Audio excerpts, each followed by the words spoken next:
over to Clark. Clark on the baseline, under the hoop, puts it in. Clark has deflected. Boston got it back. Clark, long range, yes! 15 free throws, 15 makes, not a single miss. Caitlin Clark stood at the free throw line in overtime with everything on the line and delivered the most perfect pressure performance the WNBA has seen in years. But this game against the Chicago Sky wasn't just about free throws. Indiana trailed by 11 in the third quarter. Their three-point shooting had completely disappeared. A rookie off Chicago's bench was dropping 30 points like it was nothing. And somehow, Caitlin Clark and Aliyah Boston flipped the entire game on its head and did something that has never been done before in the history of the WNBA. Two teammates, two 30-point double-doubles, in the same game, for the first time ever. What happened on that court rewrote the record books, and the full story is way crazier than the final score suggests. To understand why this game mattered so much, you have to understand what Caitlin Clark went through to get here. Driving.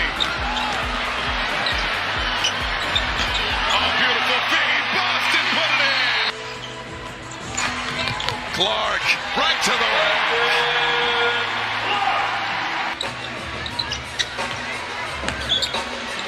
Clark faded away, got the roll. Her 2025 season was supposed to be the year she took the league by storm. Instead, injuries ripped it away from her. She played just 13 games before the season was over. All that hype, all those expectations, gone in a blink. So when 2026 rolled around, the pressure on her shoulders was enormous. This wasn't just another season. This was the redemption year, and it started rough. Indiana dropped their opener and the doubters came out swinging immediately. But then something clicked. Clark torched the LA Sparks for Indiana's first road win of the season and looked every bit like the player everyone expected her to become. Against Seattle, she put up 21 points, 10 assists, and 7 rebounds in just 23 minutes before Stephanie White pulled her off the floor. She was on triple-double watch, and the coach decided that was enough. That performance gave her 12 career games with 20 or more points and 10 or more assists, a record in WNBA history. Nobody else has done that. Then came a back injury against Golden State at home that had everyone holding their breath. Clark came back, dominated so thoroughly the game ended early, and proved the injury wasn't going to slow her down. But on the road against Golden State, she stood wide open for a full second with her arms out. Nobody threw her the ball. Indiana lost by 2, and that's when the cracks started to show. What happened in Portland was the moment the entire WNBA media machine locked onto Indiana for all the wrong reasons. The Fever were playing the expansion Portland Fire, a team they should have handled comfortably. Instead, it turned into a complete disaster. With 6.5 minutes left in the first quarter and Indiana actually leading, Stephanie White pulled Clark, Boston, and Hull off the floor all at once. By the time the quarter ended, Portland led 29-15. Indiana never recovered and lost by 16. Clark played just 22 minutes after picking up 5 fouls, and the frustration boiled over on the sideline. Cameras caught Clark and White in a heated exchange, voices raised, body language tense.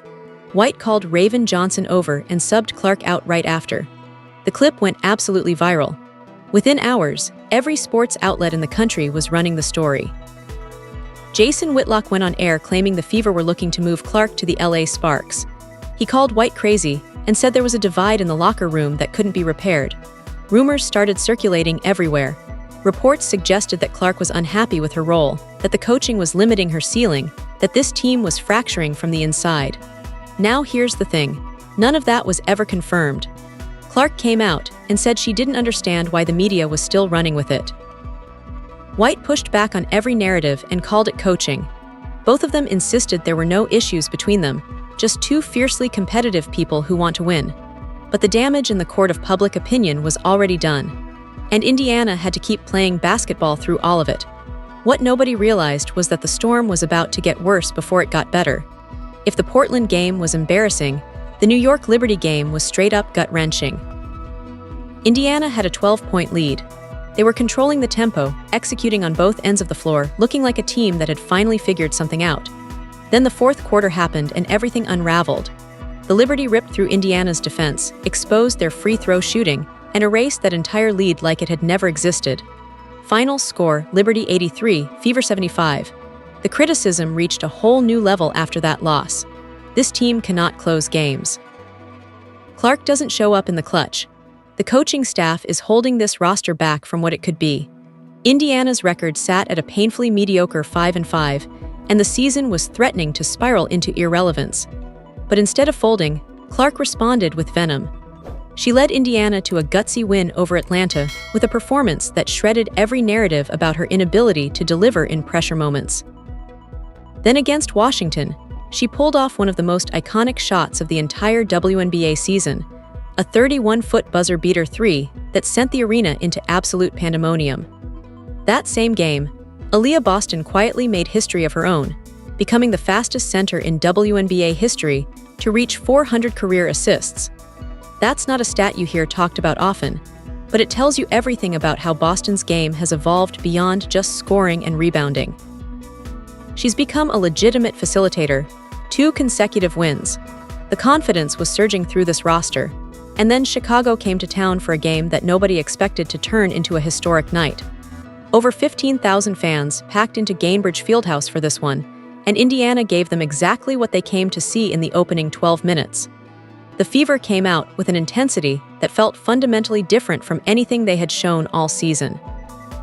Clark was in attack mode from the very first possession, driving the baseline, pulling up in the mid-range, drawing fouls, and getting to the free throw line early and often. Indiana outscored Chicago 27-14 in the first quarter and built a cushion that swelled to 19 points in the first half. It looked like a blowout brewing. It felt like the kind of statement performance that would silence every doubter who had questioned this team's legitimacy over the past few weeks.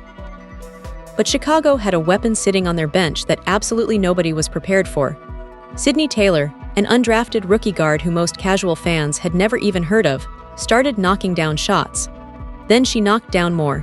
And then she simply refused to stop. Chicago closed the first half on a devastating 14-2 run that completely shifted the energy inside the building. By halftime, Indiana's comfortable lead had been slashed to just 6 points, 46-40. The crowd that had been celebrating and chanting 10 minutes earlier was suddenly anxious, and what was lurking in the third quarter would make those nerves feel entirely justified. Chicago came out of halftime and absolutely detonated. 39 points in a single quarter.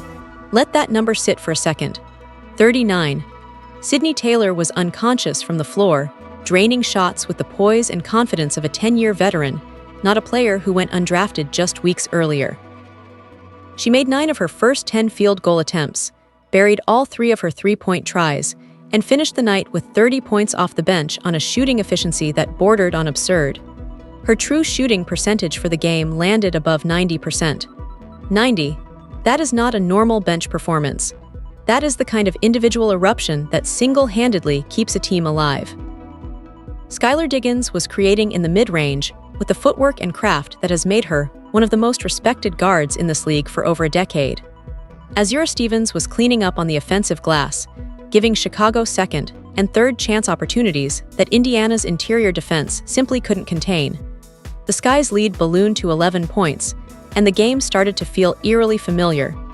This was the Liberty collapse happening again in real time. A strong start, a disastrous middle stretch, and the momentum completely swinging to the opponent with no answer in sight. Making things even more volatile, both Clark and White picked up technical fouls within 2 minutes of each other. The tension that had simmered since Portland clearly hadn't fully disappeared, and watching an 11-point lead become an 11-point deficit was pushing both of them to their boiling point. Indiana entered the fourth quarter trailing and rapidly running out of answers. But what this team did next is exactly why they are different from the squad that folded against the Liberty. Indiana outscored Chicago 25-9 in the fourth quarter. Let me say that again because it deserves emphasis. 25-9. Clark completely abandoned the three-point shot that had been betraying her all night and went straight to the rim. She was driving on every possession, initiating contact, getting to the line, and converting with mechanical precision. Boston was an absolute force in the post, punishing Chicago's front court with a physicality and aggression they had no counter for. The deficit shrank from 11-8, then to 5, then to 3.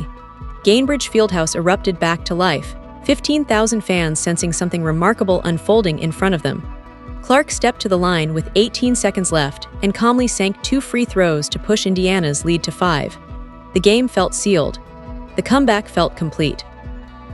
And then disaster struck in the most brutal way possible. Indiana turned the ball over on the inbounds play with just 5.1 seconds left on the clock. Skylar Diggins corralled the loose ball, took 2 hard dribbles, and launched a three-pointer from well beyond the arc. The shot went up. The arena held its breath. It went in, tied at 98, overtime. The building went completely silent for a moment that felt like it lasted forever. 5 seconds earlier, Indiana had this game wrapped up. Now they had to go to an extra period against a Chicago team riding the emotional high of one of the most devastating sequences imaginable. Most teams would crumble after a gut punch like that. But Caitlin Clark had something else in mind entirely. What Caitlin Clark did in overtime deserves to be studied by every single player in this league.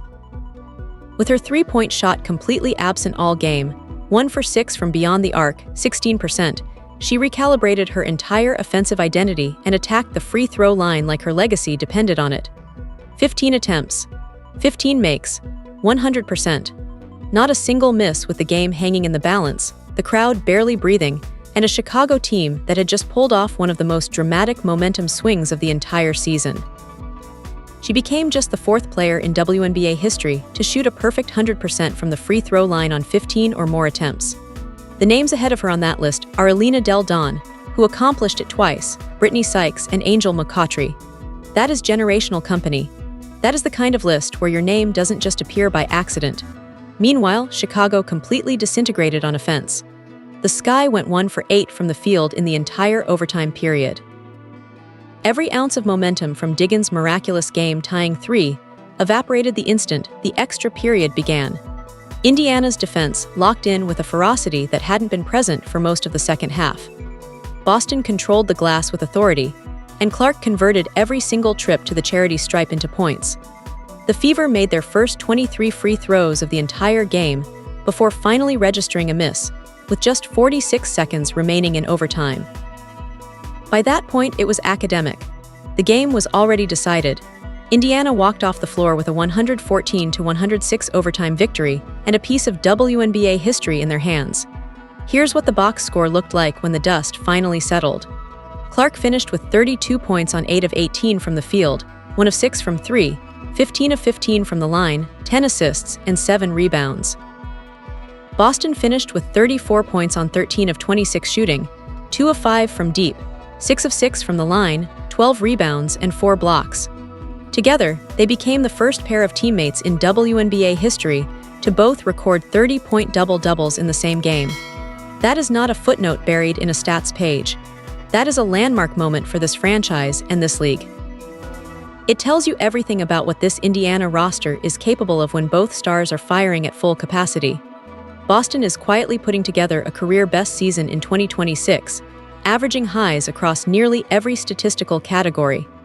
Her three-point shooting has climbed to nearly 42%, a number that forces defenses to respect her outside game while she continues to dominate inside.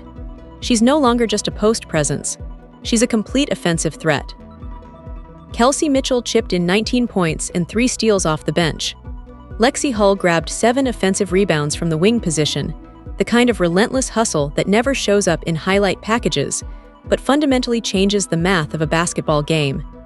Maisha Hins-Allen posted a +25 rating on the floor, the highest of any player on either roster, despite scoring just 5 points. Her defensive energy, 9 rebounds, 3 assists, and a block gave Indiana everything they needed from a backup big. The Fever sit at 8-5 with 3 consecutive victories and a matchup against the Connecticut Sun looming on the horizon. The depth is real. The star power is undeniable. And the rest of this league just received a very loud reminder of what happens when you push this team to overtime and expect them to break. Everyone spent the last few weeks debating coaching drama, trade speculation, and whether Caitlin Clark could handle the weight of a season that started with more questions than answers. Nobody is asking those questions tonight. What Clark did at the free throw line in overtime wasn't just clutch. It was historic. What Boston produced with 34 points and 12 rebounds wasn't just impressive. It was the finest performance of her professional career. And what this Indiana Fever team accomplished by erasing an 11-point deficit to win in overtime wasn't just a regular season victory.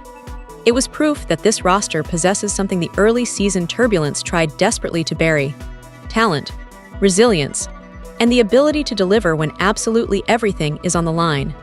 The Sun are next, and if you're still doubting this team, you simply haven't been watching closely enough. Stay locked with my channel Hook Reports for all basketball updates.